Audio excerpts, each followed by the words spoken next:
Bienvenidos a FanPolitic, mi nombre es Benji Barros y hoy me acompaña Esteban Silva. Él es politólogo egresado de la Universidad Nacional Mayor de San Marcos, ha realizado un Master of Arts en Estudios Migratorios por la Universidad de Tel Aviv en Israel, además de ser investigador del Instituto de Estudios Políticos Andinos y un apasionado de las relaciones internacionales.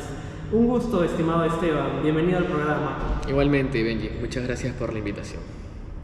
Muy bien, en el episodio de hoy, Esteban, vamos a hablar acerca del conflicto entre Israel y Hamás, así como de los efectos que está teniendo en la población palestina y la comunidad internacional.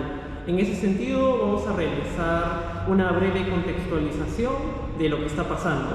Como es sabido, el conflicto entre Israel y Hamás en Gaza ha alcanzado ya su tercer mes desde que iniciaron los conflictos, dejando cifras devastadoras que incluyen la muerte de más de 22.000 palestinos fallecidos, 77 periodistas muertos y más del 85% de la población desplazada debido a la invasión israelí.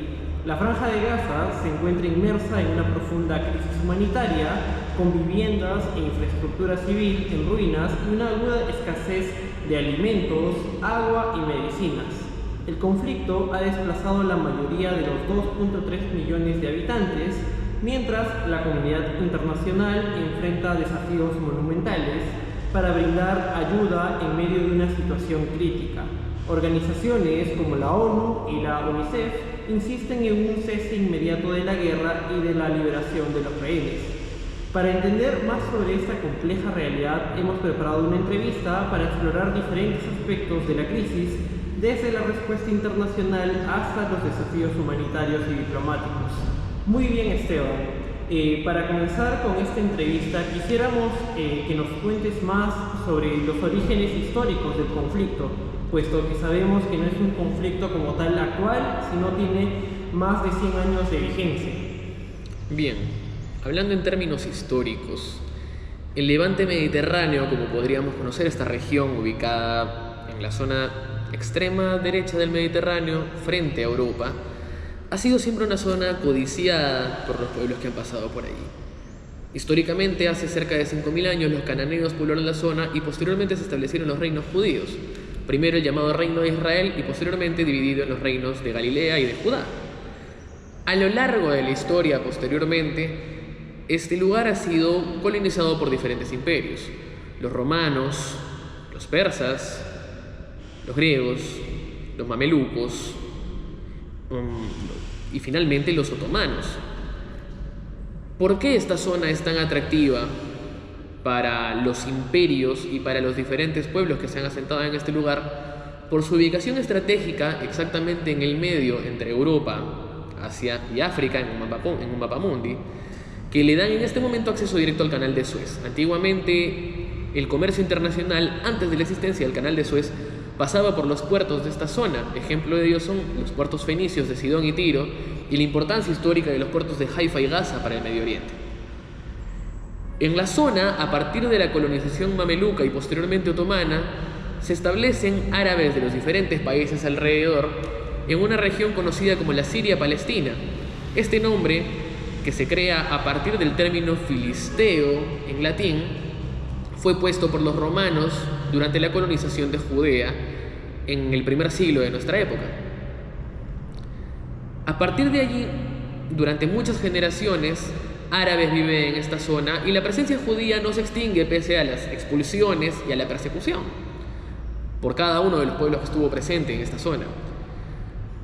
Dada la diáspora judía, la expulsión de los judíos y su introducción en las sociedades alrededor del mundo, se calcula que alrededor del mundo hay cerca de 15 millones de judíos. Esta cifra es incluso mayor a la población del actual Estado de Israel.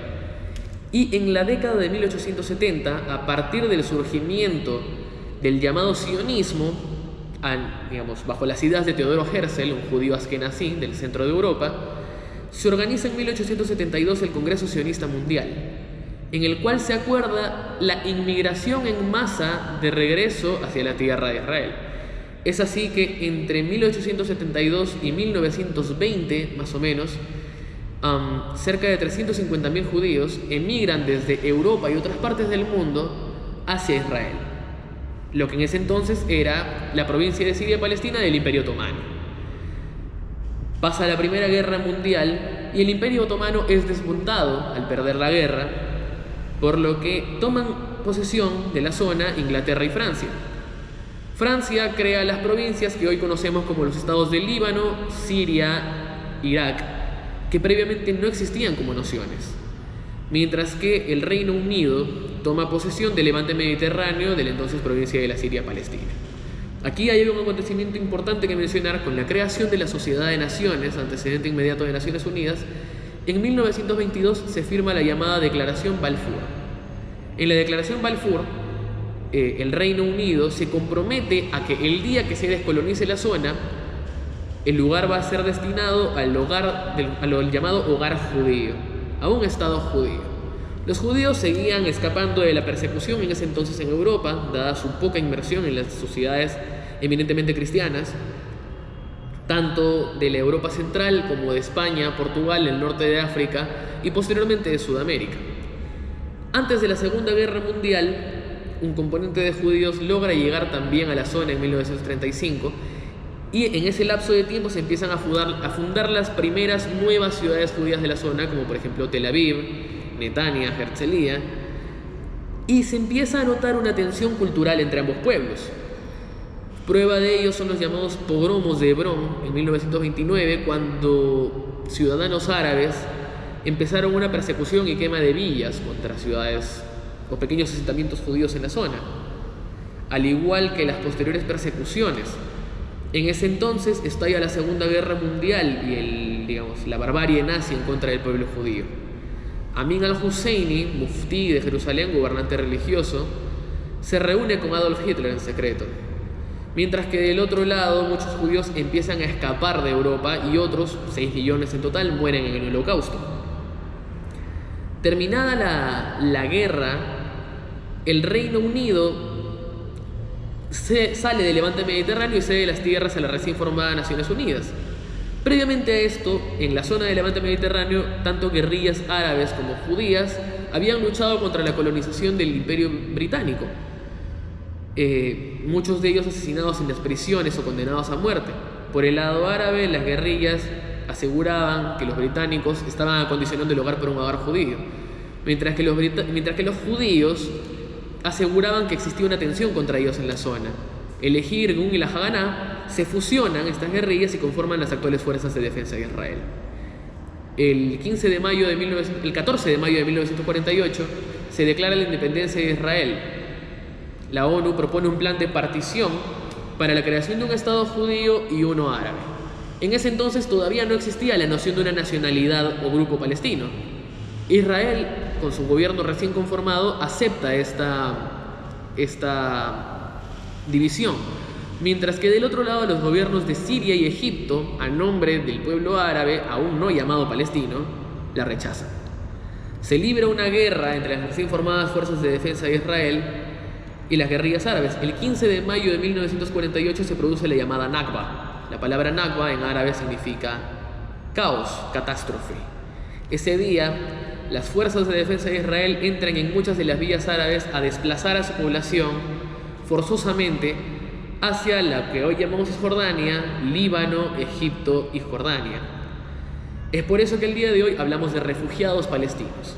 Los refugiados palestinos que se ubican dentro de Palestina, lo que se llaman refugiados dentro de su propio país, son básicamente las personas que fueron desplazadas o descendientes de los desplazados de las villas israelíes, hoy israelíes, hacia estos territorios en el futuro. Desde entonces, a algunos árabes se les ofreció la posibilidad de ser ciudadanos israelíes y otros permanecieron como refugiados y se fueron tanto a Cisjordania, al norte, como a Gaza, al sur, que fueron controladas por Jordania y Egipto respectivamente. En 1967, con la Guerra de los 6 días, Israel vence a las fuerzas sirias egipcias en un ataque conjunto y simultáneo y se hace definitivamente con el control de Jerusalén, Cisjordania y la Franja de Gaza. Tan solo con la guerra de los la guerra del Yom Kippur en 1972, Israel devuelve la península del Sinaí a Egipto, devuelve Gaza, devuelve Cisjordania y se conforma la Organización por la Liberación de Palestina, liderada por Yasser Arafat. Yasser Arafat era parte de un partido llamado Fatah, que actualmente gobierna en Cisjordania, de corte socialista, laico y panarabista. no religioso. Pero con los años y con las sucesivas guerras existentes en las zonas alrededor, se conforma en el Líbano Hamas, una organización considerada terrorista por Estados Unidos, la Unión Europea y otras potencias del mundo, de carácter religioso, fundamentalista y además sunita. Con el paso de los años y la importancia estratégica de la zona, tanto Hezbollah en el sur del Líbano, en la frontera con Israel, como Hamas en la franja de Gaza, se convierten en organismos financiados por el régimen de Irán. A partir de la Guerra del Golfo, la revolución fundamentalista en el Golfo Pérsico hace que el ajedrez religioso en la zona cambie. Y es así que encontramos un conflicto al día de hoy motivado políticamente, pero con una justificación religiosa muy importante. Dando este contexto histórico de lo existente, la comunidad internacional considera que Israel aún ocupa los territorios de Cisjordania, y si bien en la franja de Gaza ha habido un retiro unilateral en 2005, es decir, las tropas israelíes y los asentamientos israelíes se retiraron de Gaza, la comunidad internacional asegura que existe una especie de prisión a cielo abierto. Dado el cierre de las fronteras de Gaza y el bloqueo económico a la zona. Esto a partir de que en el 2007 los fundamentalistas de Hamas toman el gobierno por medio de una guerra civil contra Fatah, expulsan al gobierno de Palestina de la zona y se hacen del poder, convirtiendo el lugar en una especie de campo militar con túneles subterráneos y lanzamientos de misiles por parte de más de una organización hacia territorio israelí. El 7 de octubre, guerrillas armadas de Hamas violaron la seguridad israelí, considerada una de las mejores del mundo, y secuestraron a cerca de 300 israelíes, mataron a otros 1200. A partir de esto se han ido liberando rehenes, otros han caído muertos. Hay 129 rehenes israelíes dentro de Gaza secuestrados y aún inubicables. Del otro lado, la respuesta israelí han sido primero un ataque aéreo masivo contra Gaza y posteriormente una operación en tierra en la que se ha buscado desmantelar la infraestructura militar de Hamas. Hasta este momento, Benji ha dado las cifras reconocidas por el Ministerio de Salud de Gaza, controlado por Hamas, y algunas de ellas tomadas por ciertas por las organizaciones internacionales. Lo cierto es que existe una situación de desplazamiento debido a las operaciones militares de cerca de 2 millones de personas. Y que, obviamente, la violencia entre ambos bandos no solamente ha alcanzado objetivos militares o terroristas, sino también y mayoritariamente a civiles. La preocupación de las organizaciones internacionales por el transporte de ayuda humanitaria refiere a las dificultades puestas tanto por Israel como por Egipto en el sur para hacer entrar víveres y también el destino de estos víveres dentro de Gaza, que muchas veces son controlados por el propio gobierno de la zona. Se sabe que en los últimos días, tanto Israel como Egipto han fortalecido sus cruces fronterizos para tener un mayor control sobre las personas que cruzan de Gaza a Egipto y de Egipto a Gaza en cuestión de recursos, y también para evitar el escape de jefes militares de Hamas en convoyes humanitarios hacia otras zonas. Lo cierto es que en este momento este conflicto tiene la atención de la comunidad internacional debido a sus grandes consecuencias y a la importancia política para el mundo. Otros frentes se han abierto en esta guerra. Hezbollah en el norte de Israel, que viene atacando y que ha recibido golpes contra sus principales líderes, y los hutíes, una guerrilla rebelde del sur del Yemen, que al día de hoy está bloqueando el Mar Rojo. Es en este frente que la guerra puede llegar a globalizarse debido a que al interrumpir el comercio internacional a través del Canal de Suez, varias potencias del mundo han decidido armar un frente multinacional. Estados Unidos, el Reino Unido, la Unión Europea e incluso algunos países árabes aliados de Estados Unidos, como los Emiratos Árabes y Arabia Saudita, están armando un frente militar para combatir la invasión hutí en el Mar Rojo. Es un frente que puede ser más álgido si es que los hutíes, con las armas recibidas por parte de Irán, continúan esta guerra. Al fin y al cabo, como lo menciona Benji, la mayor cantidad de consecuencias son civiles. Y a partir de esto, creo, podemos ir guiando la conversación que tendremos aquí en Fanpolítica. Sí, claro, Esteban, muy bien. Justo vamos a pasar a la pregunta, ¿no?, referida a la cuestión humanitaria, ¿no? Y pues esta es la siguiente. ¿Cuál es la magnitud de la crisis humanitaria en Gaza y cómo está respondiendo la comunidad internacional para abordar las necesidades más urgentes? Bien, como has mencionado con las cifras, hay un cálculo inexacto o exacto, hay que verificar mucho las cifras, de cerca de 22.000 palestinos muertos. De estos 22.000, Israel asegura que cerca de 8.000 son elementos terroristas que han sido abatidos en combate o que han sido directamente buscados por su responsabilidad en los atentados.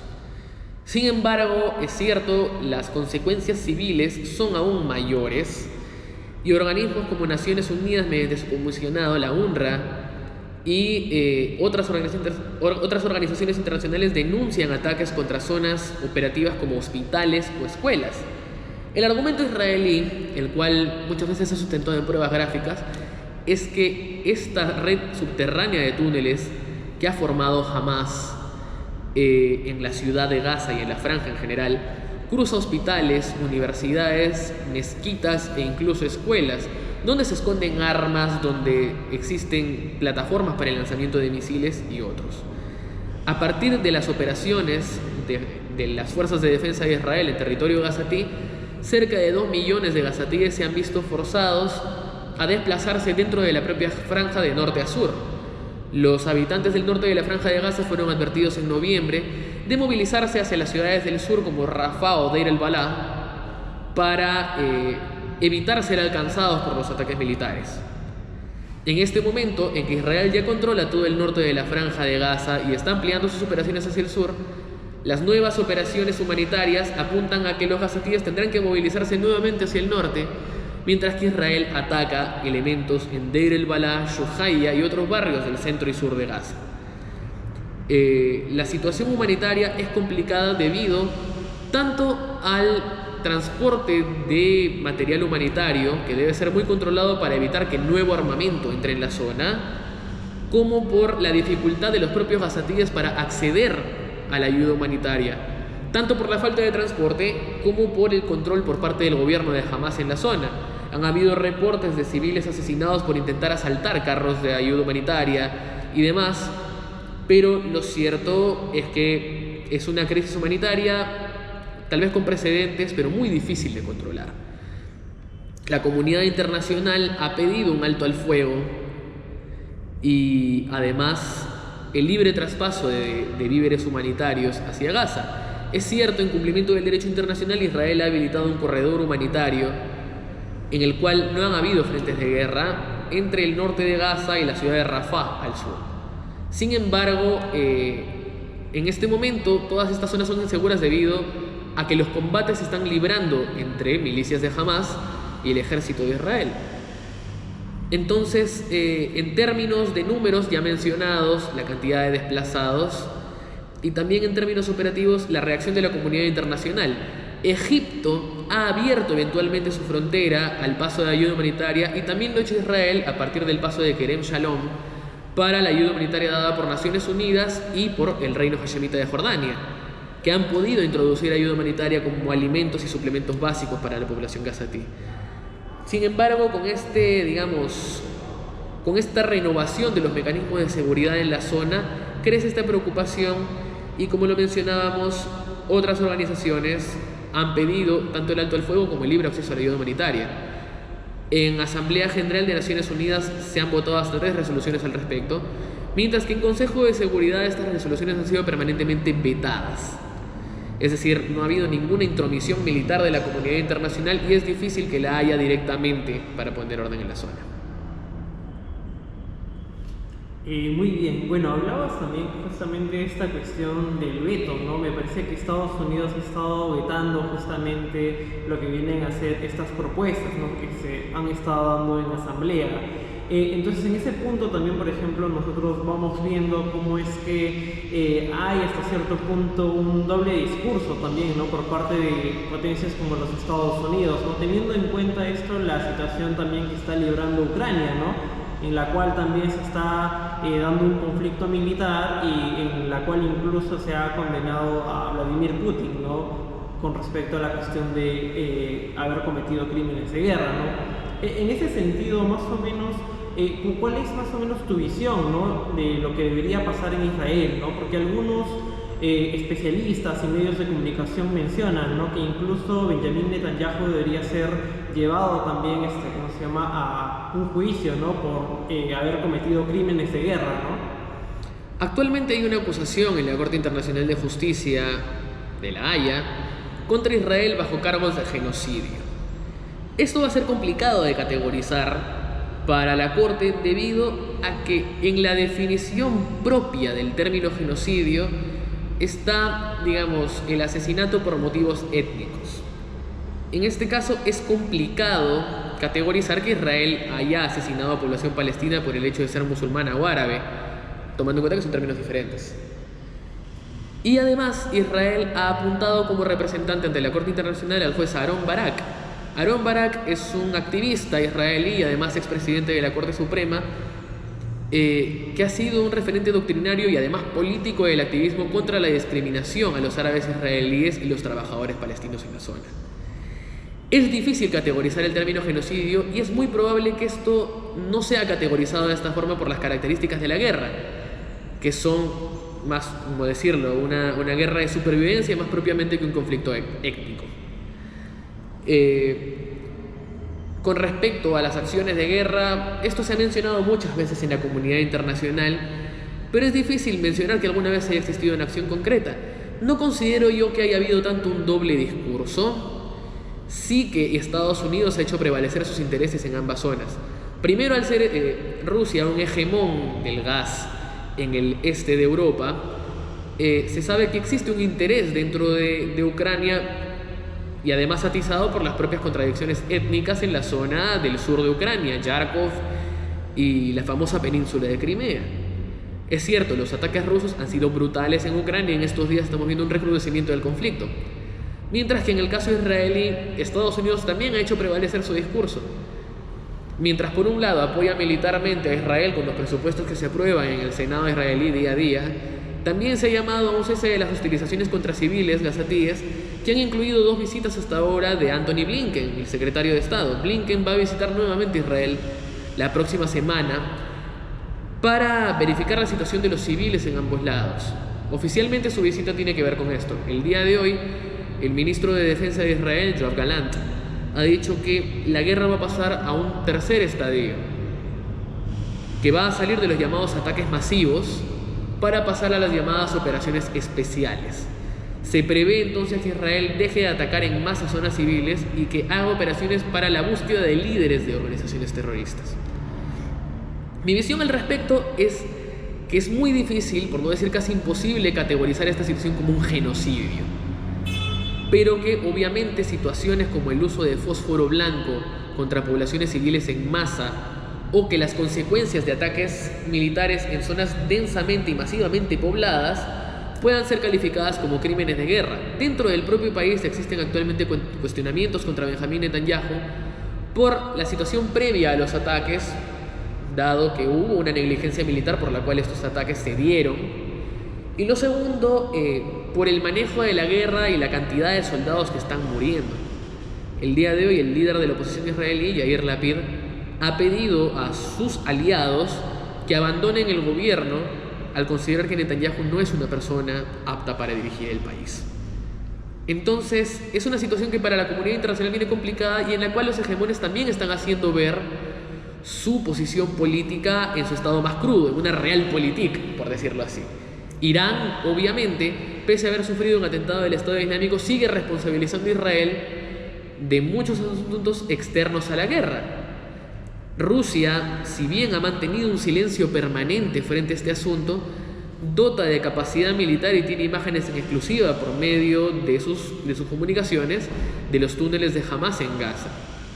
China ha mediado previamente un acuerdo diplomático entre Arabia Saudita e Irán para evitar que estas confrontaciones lleguen a más por sus intereses en el petróleo del Golfo Pérsico. De la misma forma, la Unión Europea ha mantenido un discurso medio en el que no se ha cortado el financiamiento a las agencias de Naciones Unidas bastante cuestionadas en Gaza, pero mantiene una posición militar de apoyo a lo que está realizando Israel debido al gran interés especialmente de Francia en sus antiguas colonias como Líbano y Siria referidas a recursos. Entonces, en esta guerra, no sé si decir que estamos viendo dobles discursos, sí estamos viendo a las potencias internacionales ejercer la política en sus medios más violentos y hablando con los hechos y con, digamos, la experiencia, que hay muchos asuntos que no se pueden tratar tan ligeramente en el derecho internacional. Muy bien, muy interesante lo que nos has estado comentando. Ahora vamos a pasar quizás a una sección un tanto más periodística, ¿no? Y lo que está pasando con los periodistas que están encargándose de transmitir justamente este conflicto, ¿no? ¿Cómo es que ha afectado la seguridad de los periodistas y trabajadores de medios de comunicación la cobertura del conflicto y qué amenazas enfrentan para informar de manera independiente, ¿no? Teniendo en cuenta que se encuentran en una zona de guerra e incluso muchos de esos periodistas son palestinos, ¿no? Dentro del contexto de esta guerra, Gaza ya era uno de los lugares más inseguros para ser periodista, incluso antes de la guerra, tanto por la inseguridad militar de la zona como por el propio régimen de Hamas, que en su momento ha buscado censurar a cierta prensa. Es difícil decir que hay libertad de prensa dentro de Gaza, incluso para los propios opositores. En este momento, es cierto, han muerto periodistas palestinos, algunos de ellos Israel los ha llamado terroristas por sus vínculos ideológicos con Hamas. Pero este tipo de situaciones suelen ser álgidas para la libertad de prensa en el mundo por los riesgos que corren los periodistas. De acuerdo a derecho internacional, los periodistas tienen una especie de inmunidad frente a estas situaciones y necesitan una protección especial de los estados en situación de guerra, cosa que en este momento es muy difícil por los fuegos cruzados a poca distancia entre ambos lados del conflicto. No solamente para la prensa palestina, sino también para la prensa internacional. Ahora, hay que tomar en cuenta que el rol de la prensa, de una prensa libre y democrática, debería ser el informar con objetividad y de forma clara a la comunidad internacional y al público sobre las situaciones. Esto es, ¿cómo decirlo? Toda prensa tiene un compromiso, no se puede negar, pero la idea es ser lo más cercanos a los hechos. En este caso, la prensa controlada por Qatar, como el medio Al Jazeera, y la prensa controlada por los Estados Unidos, transmitida en otras cadenas como CNN, transmiten versiones de la verdad bastante deformadas, acorde al compromiso político de cada lado. En ese sentido, hay que ser muy cuidadosos con la verificación de la calidad de la información que se consume y que se distribuye debido a la intencionalidad política y a las verdades a medias que se suelen decir en la prensa. Hace unos meses, mejor dicho, el año pasado, Shirin Abu Akleh, periodista de Al Jazeera, fue asesinada en un fuego cruzado en Cisjordania y hasta el día de hoy no se ha terminado de esclarecer, según las investigaciones, si fue un fuego israelí o palestino el que la mató. Sin embargo, esto generó tensiones entre ambos países y en la comunidad internacional por el tema del peligro contra la libertad de prensa. En este conflicto han muerto muchos periodistas más en la Franja de Gaza, así como han existido amenazas contra periodistas israelíes fuera de los territorios, incluso en países donde no se les recomienda estar. Es un desafío gigantesco garantizar que la prensa pueda cumplir su labor y también que la información que se consume sea idónea a partir de los reportes que se tienen. Muy bien, continuando con la entrevista, hay una cuestión también muy interesante con respecto al tema de cómo es que el gobierno israelí ha reaccionado justamente a la situación de Gaza, ¿no? ¿Y cuál es la justificación principal que el gobierno tiene para las operaciones militares en Gaza y cómo es que se evalúa la efectividad de estas acciones en términos de seguridad nacional, ¿no? Porque también hay que tener en cuenta que como habías mencionado, ¿no? Hasta cierto punto la seguridad de Israel era una de las mejores del mundo, ¿no? Pero se vio vulnerada a los ataques de Hamas, ¿no? E incluso algunos medios habían mencionado que probablemente había sido culpa del primer ministro, ¿no? Benjamin Netanyahu, debido a estar más centrado quizás en ocupar más zonas en la Cisjordania ocupada que cuidar las fronteras con Gaza, ¿no? Entonces, no sé si nos podrías comentar un poco más acerca de esta cuestión y aclararnos un poco el tema. Ahí puedo diferir un poco. Tanto el gobierno egipcio como otros gobiernos de la zona aseguran haber advertido a Netanyahu previamente de que los ataques podían suceder desde la reunión que tuvieron Hamas, Hezbollah y el gobierno de Irán en Beirut, en Líbano, a mediados de 2023. Sin embargo, lo que sucede es que en Israel, antes de esta guerra, habían protestas contra el gobierno debido a una reforma judicial de corte autocrático mediante el cual Benjamín Netanyahu buscaba una cierta inmunidad frente a las acusaciones de corrupción que tiene dentro del país. Lo que se sabe primero es que esta guerra, el ataque de Hamas contra Israel, se dio en un feriado religioso, el Simchat Torah, que es una fiesta de corte, digamos, ortodoxo judío, en el que existen una serie de mandatos. Muchas tropas habían sido destinadas desde el sur a cuidar otras ciudades para evitar desmanes en el país. Y es a partir de ese desbalance de tropas que Hamas aprovecha la oportunidad para atacar drones israelíes, para violar la seguridad israelí, casi sin tener ninguna resistencia. Hay que decirlo también, Hamas no ha atacado a soldados en ese día. Es cierto, hubieron soldados que cayeron muertos debido a la confrontación, pero Hamas mató y secuestró a cerca de 1.200 civiles en total que fueron afectados. No eran objetivos militares, y esto también constituye un crimen de guerra porque se metieron con civiles desarmados. Han mantenido mujeres, niños y ancianos presos en Gaza. El punto es que, volviendo a la pregunta, Israel ha jugado muy bien con la estrategia militar para desarmar la estrategia de Hamas. Hamas estaba seguro que Israel iba a realizar un ataque masivo contra Gaza, lo sabían. Hamas armó todo un sistema de túneles para que la guerra primero se enfrascara en territorio, en territorio gazatí, en el que principalmente los atacados iban a ser población civil. Cuando Israel fuera a buscar a los terroristas en los túneles, serían rápidamente abatidos por las cantidades de milicianos de Hamas en el subterráneo. Esto no sucedió. Primero porque Israel jugó con la incertidumbre de Hamas al anunciar una operación por tierra y demorarse casi 2 meses en hacerlo. Lo segundo es que Israel empezó con los ataques aéreos y a utilizar armas contra infraestructura terrorista muy rápidamente, generando pérdidas que Hamas no había presupuestado en su eventual guerra urbana. Y lo tercero es que Israel, al meterse en tierra con una población gazatí y una guerrilla de Hamas ya bastante debilitada, ha tenido la capacidad de tomar controles operativos en todo el norte. Ahora, ¿cómo se mide para Israel el éxito de este operativo? Se puede decir que es muy difícil hablar de una victoria israelí para los israelíes. Para el mundo es probable decir que Israel ha ganado la guerra, pero para los israelíes, por la cantidad de soldados muertos y por la cantidad de pérdidas que pueden haberse evitado, ya existe un golpe. Anteriormente se tenía esta idea de Israel como una especie de estado invencible, cuya seguridad militar había vencido siempre a sus enemigos, a sus rivales. Y esta vez han sido fácilmente vulnerados por un contendiente muchísimo menos preparado.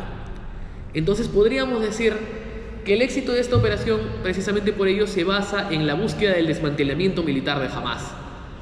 Y en este momento, según los reportes de las Fuerzas de Defensa de Israel, todo el norte de Gaza ya está operativamente controlado por Israel.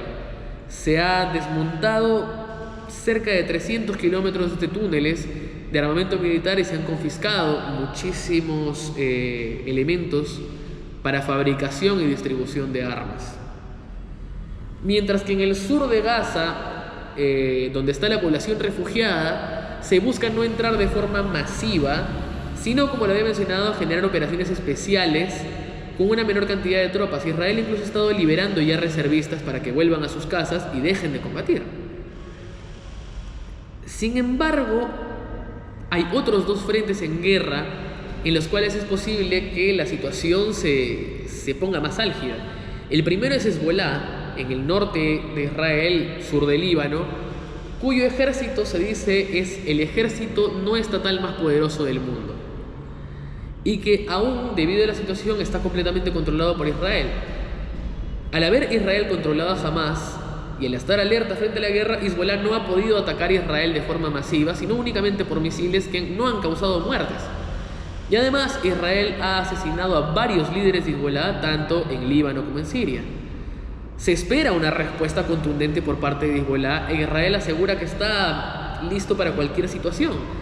Sin embargo, la debilidad de las respuestas de Hezbollah deja entrever o que su capacidad militar no está realmente optimizada, o que Irán, que es quien realmente maneja los hilos de esa guerra, va a dejar morir a Hamas para evitar perder el resto de su poder geopolítico en la zona. Lo mismo con el frente de los hutíes, que es un frente, como mencionaba antes, puede tener la intervención de otros países de la comunidad internacional debido a sus consecuencias en el comercio. Un tercer frente, que tú me consultaste, era el de Cisjordania, donde han iniciado en estas últimas fechas los intentos de atentados contra policías israelíes que se vienen realizando desde hace años. Aquí viene un tema importante. El gobierno palestino, reconocido internacionalmente, es el gobierno de Fatah en Cisjordania, no ha apoyado abiertamente los atentados, pero tiene una posición un tanto condescendiente con Hamas. Sin embargo, es cierto, dentro de Palestina existe un conflicto entre Hamas y Fatah que les impide formar un gobierno de unidad, una guerra civil en la que fueron desplazados. Fatah no existe en Gaza. Entonces, el que hasta ahora ha sido tomado como un interlocutor para la paz ha sido Fatah, pero en Cisjordania existe cada vez un apoyo más grande entre la gente a las eventuales soluciones violentas, ya que la gente siente que la paz no les ha traído los resultados esperados. Claro, incluso, ¿cómo se llama? Me atrevo ya a comentar un poco acerca de esta situación. Muchos también empiezan a hablar acerca de la solución quizás de un Estado palestino, ¿no? Encargado justamente a manos de la autoridad palestina, ¿no? Pero también hay una fuerte crítica hacia la autoridad palestina, ¿no? Puesto que en los últimos años no ha logrado quizás brindar los servicios adecuados para la sociedad, incluso ha dejado que Israel se siga expandiendo dentro de ese territorio, lo cual ha generado que las personas no tengan un grado de confianza mayor hacia la autoridad palestina, ¿no? Motivo por el cual también se hace un énfasis en que no tendría legitimidad en caso la autoridad palestina incluso se encargue de la franja de Gaza, ¿no? Ahora también mencionabas cómo es que esta solución violenta, ¿no? Impuesta por Hamas también se está volviendo hasta cierto punto popular en los territorios de Cisjordania, ¿no? Incluso me parece que dentro de Cisjordania existen algunos grupos guerrilleros, pero no de la categoría de Hamas, por supuesto, pero que también están siguiendo poco a poco y radicalizándose poco a poco, ¿no? Ante esta situación, más o menos, ¿cuál es la reacción que está teniendo el gobierno israelí? Hay algunas cosas que mencionar sobre lo que ha dicho. La autoridad palestina es una entidad considerada altamente corrupta. Desde la muerte de Yasser Arafat, cuya familia además se enriqueció muchísimo con todo lo que sucedió en la zona, quien ha asumido el poder es Mahmoud Abbas, conocido como Abu Mazen. Muchos palestinos lo acusan de haber pactado con Israel, muchas veces las soluciones entre comillas pacíficas, y como dices, ha permitido la expansión de asentamientos israelíes en la zona de la frontera con Cisjordania. El objetivo de estos asentamientos, desde el gobierno de Ariel Sharon principalmente, ha sido que al momento de construir el muro de separación, gran parte del terreno palestino termine siendo ocupado. Y durante las intifadas, las oleadas de violencia civil entre ambas partes, muchas veces hubieron ataques entre colonos israelíes de la zona y población palestina de las villas armadas. Es cierto que a partir de las coyunturas en Cisjordania se han formado guerrillas, así como también Hamas tiene guerrillas operativas. Hamas tiene algunos brazos militares. Uno de ellos son las brigadas Al-Qassam, que son las que operan lanzando misiles desde Gaza, y la otra es la llamada Brigada de los Mártires de Al-Aqsa, que se encuentra en Cisjordania y que es muchas veces quien ha ideado atentados contra civiles o contra puestos de frontera policiales en la zona. ¿Cómo evalúa Israel esto? Hay opiniones divididas. El gobierno de Netanyahu ha dicho abiertamente, tanto Netanyahu como sus ministros, que buscan que el día después de la guerra en Gaza gobierne Israel, hasta desmilitarizar la zona y asegurarse de que Gaza no va a ser una amenaza para la seguridad israelí. Los aliados de Israel en la zona, que son los Emiratos Árabes y Arabia Saudita, apuestan a un gobierno de Fatah en la zona para que se regrese al control civil y se pueda discutir una solución de dos estados. Una tercera posición es la de Estados Unidos, que es que una fuerza multinacional, como puede ser la ONU o algún comisionado designado, como sucedió en Irak, gobierne Gaza hasta garantizar la situación de seguridad y que no hayan estas escaramuzas nuevamente. Lo cierto es que todos estos paradigmas van a cambiar radicalmente después de la guerra. Sea exterminado o no Hamas, ya hay una situación de violencia permanente y de cambios políticos de gran escala en la zona que se van a dar a partir de la solución política que se ha elegido. Muy bien, justo ¿cómo se llama? Había un punto que no había mencionado, que era justo que estaba googleando, y pues hay, bueno, informes, ¿no? De que existe una guerrilla, ¿no? Que se llama la Guarida del León, ¿no? Que justamente es una guerrilla, bueno, una milicia armada conformada por jóvenes palestinos, ¿no? Entonces creo que ahí también podemos ir viendo algunos de los efectos que ha traído este conflicto entre los palestinos y los israelíes a lo largo del tiempo, y vemos cómo es que las juventudes poco a poco se van radicalizando más, ¿no? No solamente por parte quizás de Palestina, ¿no? Sino también por parte de los israelíes, ¿no? Porque vemos que estos asentamientos, justamente muchos de ellos que incluso han servido en el ejército, ¿no? Porque me parece que el servicio Es obligatorio. En Israel. Entonces vemos cómo estos dos grupos se van enfrentando poco a poco, se van radicalizando, y la solución se va alejando con el paso del tiempo. Y aquí hay que mencionar un asunto que geopolíticamente, al tener esta como valla de seguridad alrededor de Cisjordania, muchas veces estos asentamientos israelíes en Cisjordania están armados, precisamente para mantener la seguridad del lugar. Son considerados bastante violentos y se han documentado crímenes de ambos lados en la zona, que es una de las zonas más álgidas del conflicto. Entonces, además, hay que decirlo, en Palestina tampoco existen solamente Fatah, Hamas y Hezbollah. Hay grupos más pequeños que han conformado guerrillas. Está la Yihad Islámica Palestina, que es originaria de Gaza, que también ha llevado ataques contra Israel. Está el Frente Popular de Resistencia por la Liberación de Palestina, una organización de orientación marxista, que está presente en Gaza y en Cisjordania, que forman pequeños brazos armados. En la frontera con Siria y dentro de Siria hay pequeñas guerrillas asociadas a Hamas o Hezbollah que también actúan de forma independiente, en especial las llamadas milicias chiitas, que tienen drones no tripulados que han atacado a Israel. Entonces, por la propia naturaleza, digamos, álgida de la zona, esa guerra se va haciendo cada vez más intensa, y es posible que eso no termine con este conflicto a menos que exista una solución radical por alguno de los lados. Muy bien. Ahora vamos a pasar quizás a hablar ya un tanto de, en vez de conflictos, de soluciones, ¿no? De negociación. Vemos cómo es que con el paso del tiempo, ¿no? También Qatar va tomando un rol preponderante, ¿no? Está desempeñando un papel de mediador en las negociaciones entre ambas partes, ¿no? Entre Israel y Hamas. Y quisiéramos saber cómo es que ha sido recibido este esfuerzo a nivel internacional, ¿no? Bien, la mediación de Qatar tiene un gran detalle, y es que no es neutral. Hamas es el país que actualmente acoge a los líderes. Qatar es el país que actualmente acoge a los líderes de Hamas en el exilio. Ismail Haniyeh, Musa Abu Marzouk, Abu Obeida y otros líderes de Hamas viven en Qatar actualmente con total inmunidad frente a los crímenes cometidos. Además, el medio propagandístico de la dinastía Al Thani en Qatar, que es Al Jazeera, se ha dedicado a esparcir información e incluso a mostrar imágenes de soldados israelíes asesinados en contextos de guerra. En ese sentido, la mediación de Qatar no ha sido realmente útil para solucionar los temas del conflicto. Cuando se dieron los altos al fuego a cambio de rehenes por ambos lados, los rehenes israelíes y prisioneros palestinos, estos acuerdos fueron principalmente mediados por Egipto, que es un país que reconoce la existencia del Estado de Israel y que tiene relaciones diplomáticas con ambos lados del conflicto. La mediación qatarí no ha tenido el efecto deseado porque Israel no considera a la dinastía qatarí un interlocutor válido, dada su evidente parcialización en este contexto.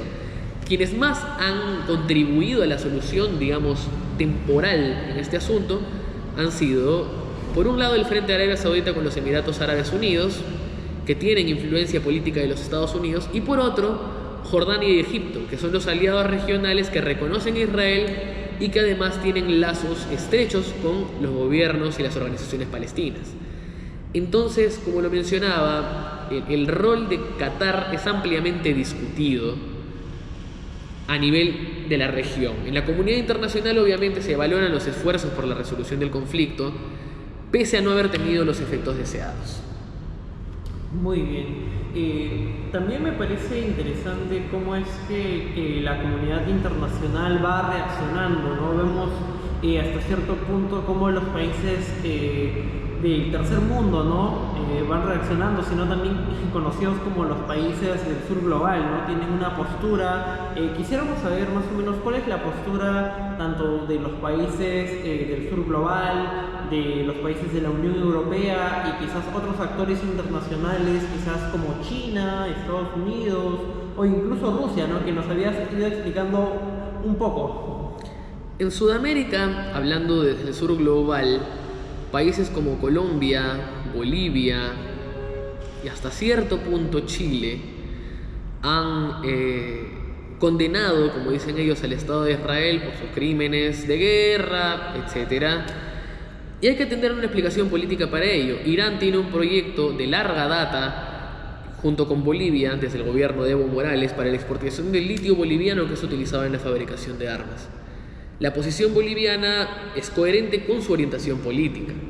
Lo mismo con respecto a Colombia y los planes hace poco develados a nivel de la diplomacia colombiana de la entrada de Hezbollah en zonas de narcotráfico, cosa que ha pasado tanto en Colombia como en la triple frontera entre Brasil, Paraguay y Argentina, donde se documenta muchas veces, desde hace años, la presencia de operarios libaneses en la transmisión de estupefacientes. Por otro lado, en Sudamérica tenemos dos casos muy paradigmáticos que son Chile y Argentina, los países con la comunidad palestina y judía más grandes de Sudamérica respectivamente. En Chile, la comunidad palestina tiene poder incluso dentro de la política y ha logrado que el presidente Boric, si bien no haya tenido una posición explícitamente en contra de Israel, empiece a rechazar invitaciones de la comunidad judía y muestre su simpatía con la causa palestina.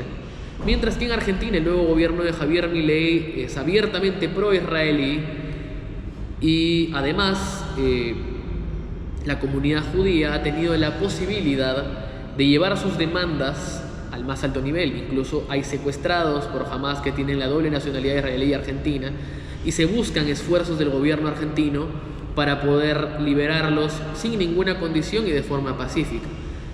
Por otro lado, Sudáfrica, no sé si podríamos llamarlo un país del tercer mundo o del sur global, pero sí fuera de del centro de la política mundial, es quien ha elevado una demanda contra Israel por genocidio.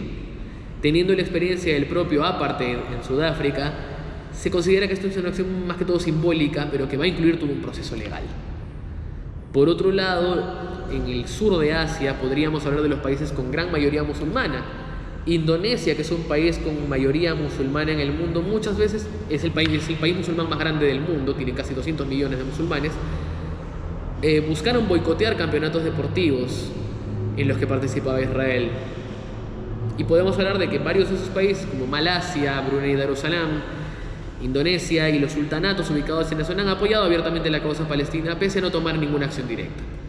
Por otro lado, hablábamos de la Unión Europea, donde hay posiciones divididas.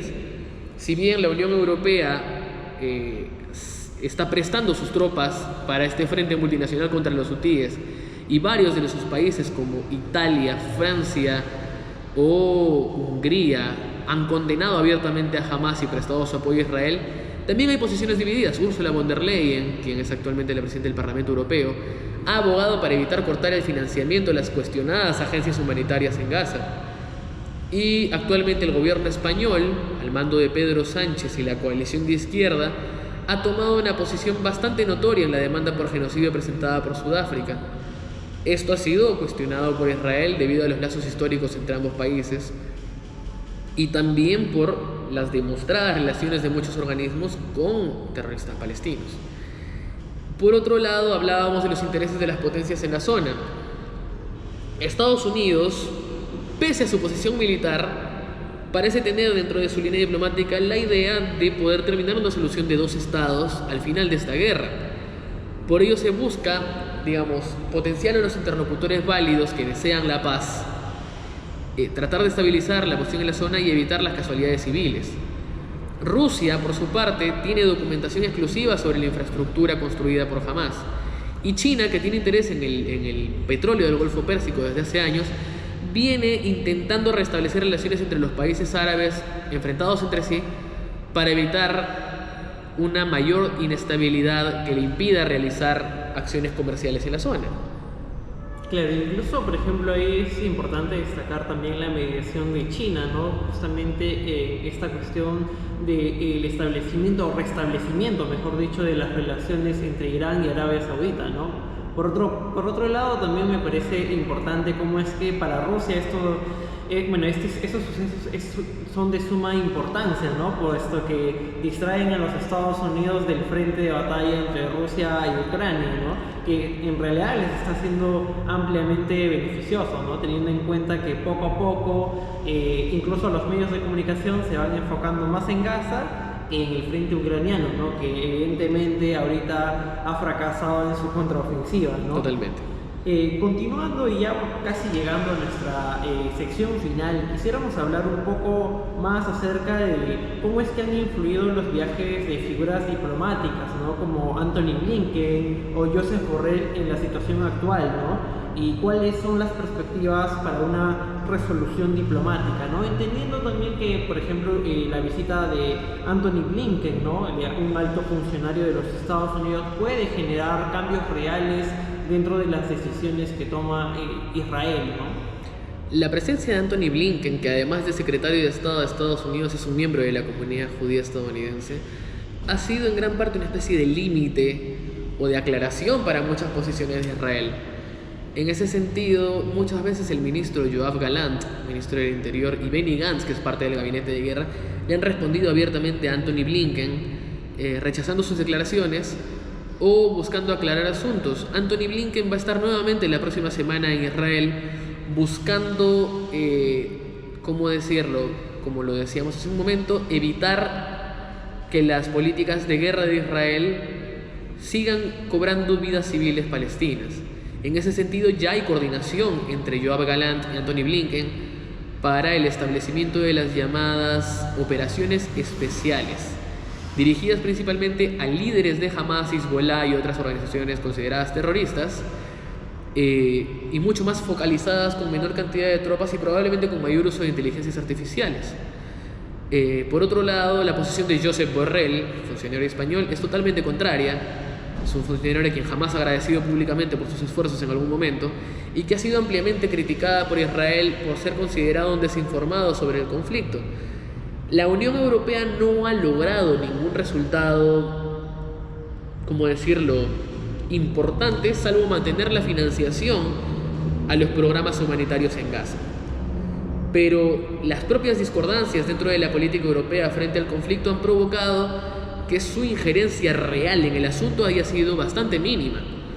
Sin embargo, es cierto que la presencia de funcionarios internacionales ayuda a generar mayores consensos sobre cuáles deben ser las estrategias y cuál es el norte de esta guerra, que al fin y al cabo es evitar la mayor escalada.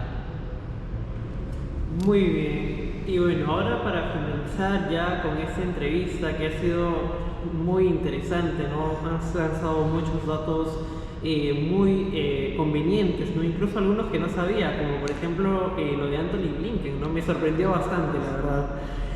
Bueno, esta pregunta principalmente es referida al impacto que tiene justamente el conflicto en la población infantil, ¿no? ¿Cómo es que está afectando el conflicto a la población infantil en Gaza? ¿Cuáles pueden ser los efectos que tenga en futuro justamente este conflicto en esta población? Y bueno, ¿cuáles son las medidas específicas que se están tomando para abordar las necesidades de los niños afectados, ¿no? Niños que no tienen un acceso a una educación de calidad, a una seguridad alimentaria, a una vivienda o incluso a la educación básica, ¿no?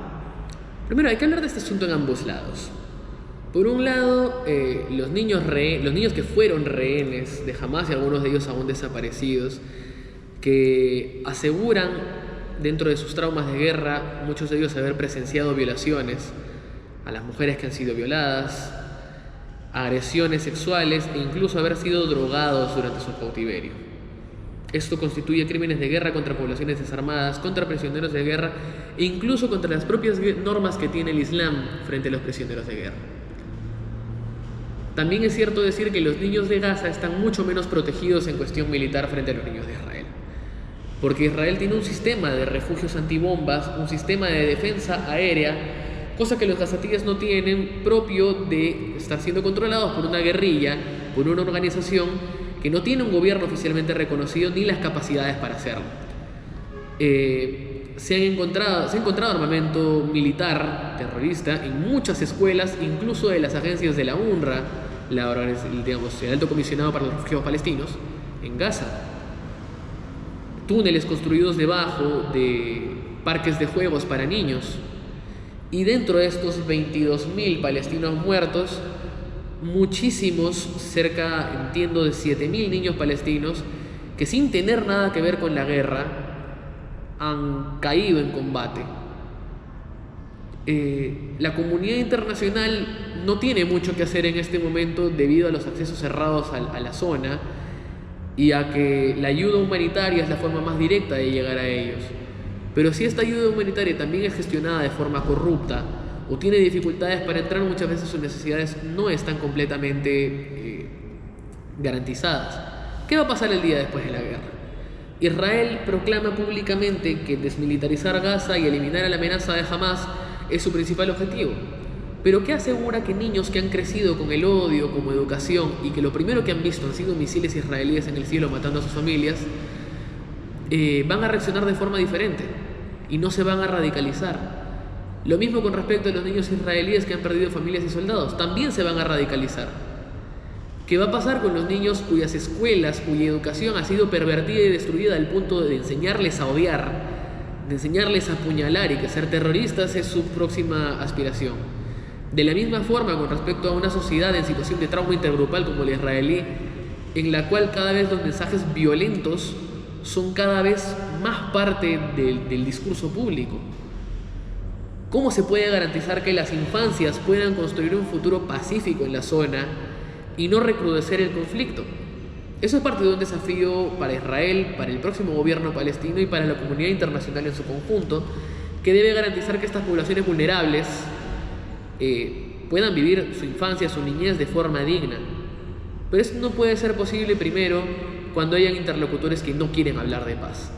Y en ese punto hay que hablar de que Hamas llama directamente a la destrucción del Estado de Israel y que muchos miembros ortodoxos del Estado de Israel, de sus ministerios, hablan de aplanar Gaza.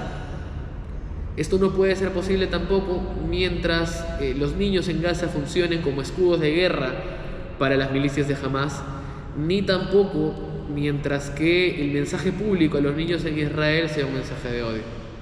Entonces, después de la guerra hay un desafío muy grande en cuestión de reconstruir las vidas de estos niños. No hay nada claro en la comunidad internacional hasta el momento, para ser sinceros, porque la propia situación aún es incierta. Pero es una preocupación importante que se debe tener a la hora de hablar de posibles consecuencias y de qué va a pasar al final de la guerra. Muchas gracias, Esteban, por esta gran entrevista. Ha sido una entrevista realmente interesante, con datos realmente relevantes y, bueno, también un poquito larga, ¿no? Quisiéramos quizás que nos des tus últimas impresiones acerca de la entrevista y un poco más acerca de la situación en Israel, ¿no? Yo te agradezco mucho por la invitación, Benji, al canal. Espero muchos éxitos para tu proyecto. Y como última reflexión, lo que aprendemos dentro de la ciencia de la guerra, la polemología, es que los humanos, al reunirnos en sociedades y tener un conjunto de valores y costumbres aprendidas, entramos en la guerra o directamente en la violencia al sentir que nuestros valores son amenazados. Esto se puede aplicar en cualquier contexto. Pongamos, por ejemplo, el contexto de la migración venezolana en el Perú. Es cierto, la mayoría de delincuentes siguen siendo peruanos, el 95% de los crímenes siguen siendo cometidos por peruanos, pero cuando un extranjero delinque y además lo hace de formas nuevas para la idiosincrasia peruana, nosotros entramos en un mensaje bastante antimigratorio. Esa lógica de intergrupo amenazado se puede llevar tanto de situaciones microsociales como la migración, como a situaciones macrosociales como las sociedades en guerra, que en un trauma intergrupal entran en conflicto y cada vez profesan mensajes más violentos. La reflexión que debemos tener a partir de ello es evaluar nuestras propias actitudes y nuestras propias posiciones frente a situaciones de violencia. Y es cierto, muchas veces la prensa, por desconocimiento o por intención, aviva algunos mensajes violentos, pero nosotros, los analistas políticos y todo aquel que desee informarse de forma objetiva, debe entenderlo desde esta óptica, desde una óptica de relaciones humanas, políticas, de decisiones, y no únicamente de buenos y malos, sino de partes políticas en conflicto con diferentes intenciones y valoraciones. Eso creo, como lo digo, aplica a todo tipo de lógica social y es algo que debe quedar para aquel que quiere entender de forma integral un conflicto y todo tipo de confrontación entre humanos y sociedades. Muchas gracias, Esteban, y esperamos tenerte nuevamente en el canal, quizás comentándonos más acerca de este conflicto entre Israel y Hamás, o si no, comentándonos más acerca de otras regiones o países del mundo. Muchas gracias, te agradecemos bastante y espero que hayas tenido una buena entrevista, ¿no?, el día de hoy. Muchas gracias, Benji. Un gusto.